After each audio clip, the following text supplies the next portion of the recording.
राधे राधे, जय श्री कृष्णा। आज की कथा में आप सभी भक्तों का हार्दिक स्वागत है।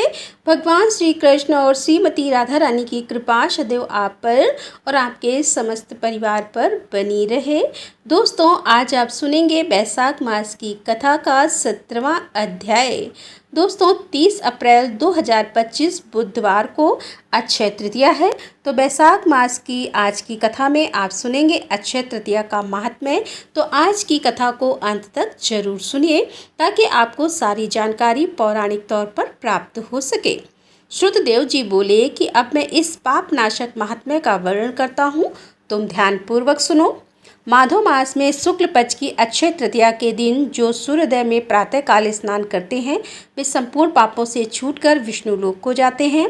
और जो देवता पितृश्वर और ऋषियों के निमित्त तर्पण करते हैं उसने संपूर्ण वेद आदि शास्त्र पढ़ लिए, सब यज्ञ कर लिए और 100 श्राद्ध भी कर लिए। जो मधुसूदन भगवान का पूजन करके अक्षय तृतीया के दिन कथा सुनते हैं वे मुक्ति पाते हैं। जो मधुसूदन भगवान की प्रसन्नता के लिए दान करते हैं वे मधुसूदन भगवान की आज्ञा से अक्षय फल देने वाले होते हैं।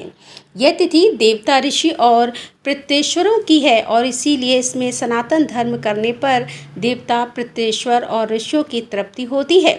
इस तिथि की प्रख्याति कैसे हुई वह भी मैं बताता हूँ। हे राजन, तू सावधान होकर सुन।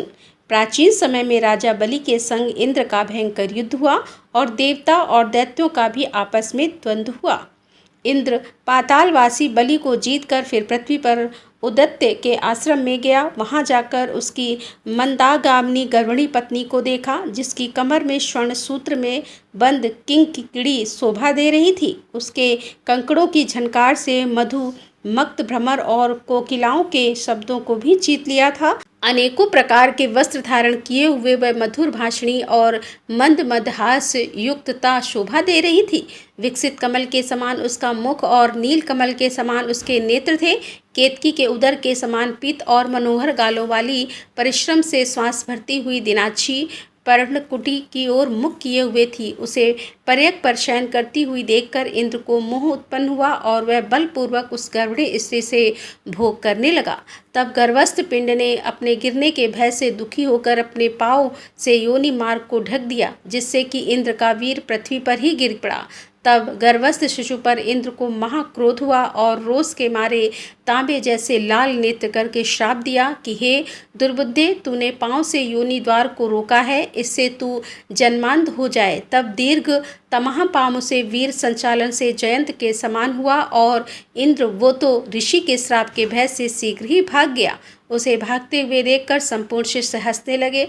तब वह लज्जा के मारे पहाड़ की कंदरा में जा घुसा और वहां बैठकर उग्र तपस्या करने लगा। और जब इंद्र लज्जा के मारे कंदरा में जा घुसा तो राजा बलि और उसके साथी दैत्य गुप्त दूतों द्वारा भेद लेकर देवताओं पर आक्रमण करके अमरावतीपुरी में दिक्पालों की विभूति और सम्राट तथा स्वामी रहित देवताओं के राज्य का बलपूर्वक भोग करने लगे। तो अग्नि आदि सब देवता अपने रक्षक को न देखकर देवगुरु बृहस्पति के पास गए और बृहस्पति के पास जाकर इंद्र का वृतांत पूछने लगे कि हमारे स्वामी कहाँ हैं। स्वामी के बिना हमारे राज्य पर दैत्यों ने आक्रमण किया है।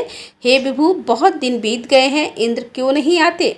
हे महाराज, हमें बताओ, जहाँ इंद्र हो वहीं जाकर हम प्रार्थना करेंगे। इस प्रकार जब देवताओं ने पूछा तब बृहस्पति जी बोले कि रसातल में बलि को जीतकर इंद्र उद्द के आश्रम में गया है और वहां जाकर उद्द की स्त्री से बलपूर्वक संभोग किया।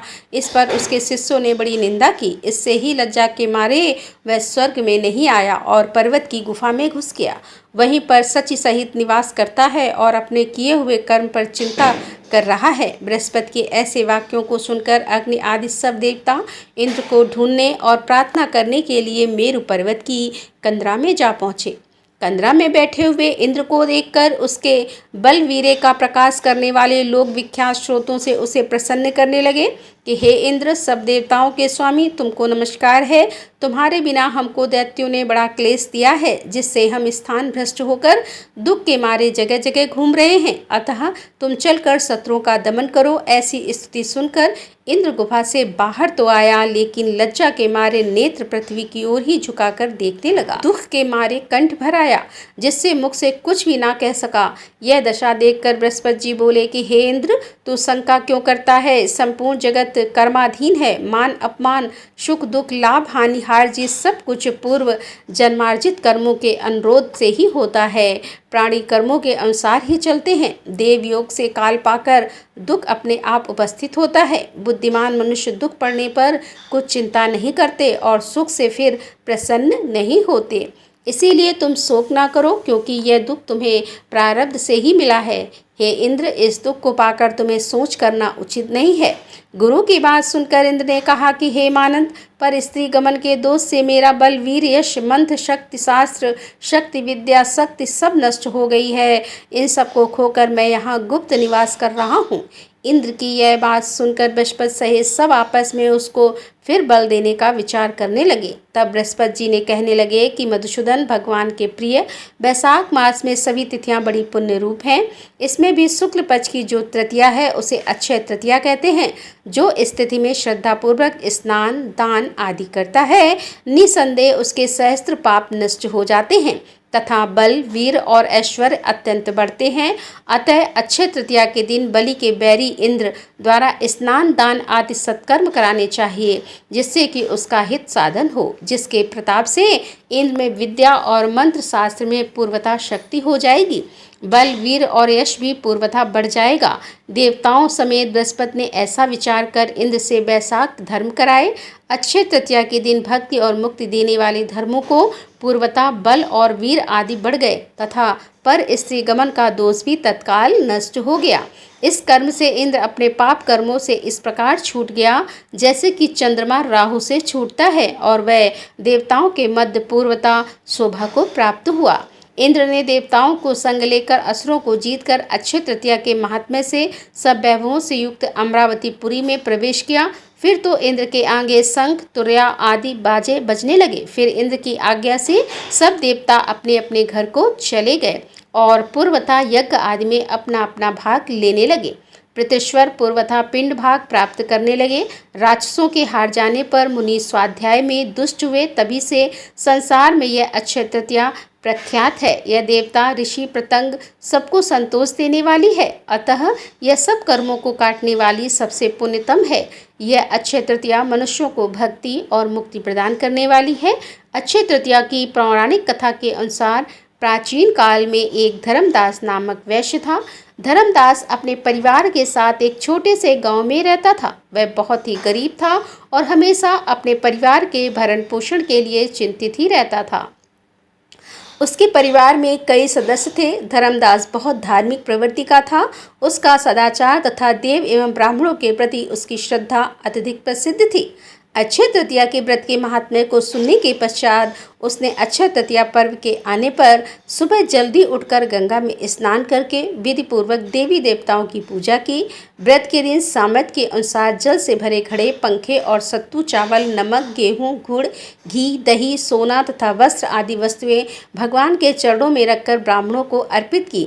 यह सब दान देखकर धर्मदास के परिवार वाले तथा उसकी पत्नी ने उसे रोकने की बड़ी कोशिश की। उन्होंने कहा कि अगर धर्मदास इतना सब कुछ दान में दे देगा तो उसके परिवार का पालन पोषण कैसे होगा। फिर भी धर्मदास अपने दान और पुण्य कर्म से विचलित नहीं हुआ और उसने ब्राह्मणों को कई प्रकार का दान दिया। उसके जीवन में जब भी अक्षय तृतीया का पावन पर्व आया, प्रत्येक बार धर्मदास ने विधि से इस दिन पूजा एवं दान आदि कर्म किया।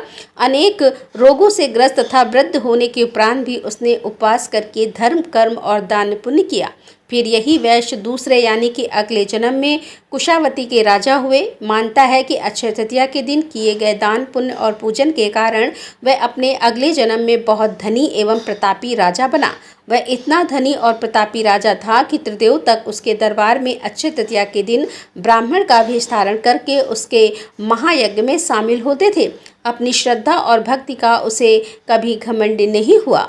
वह प्रतापी राजा महान एवं वैभवशाली होने के बावजूद भी धर्म मार्ग से कभी विचलित नहीं हुआ। माना जाता है कि यही राजा आगे के जन्मों में भारत के प्रसिद्ध सम्राट चंद्रगुप्त के रूप में पैदा हुए थे।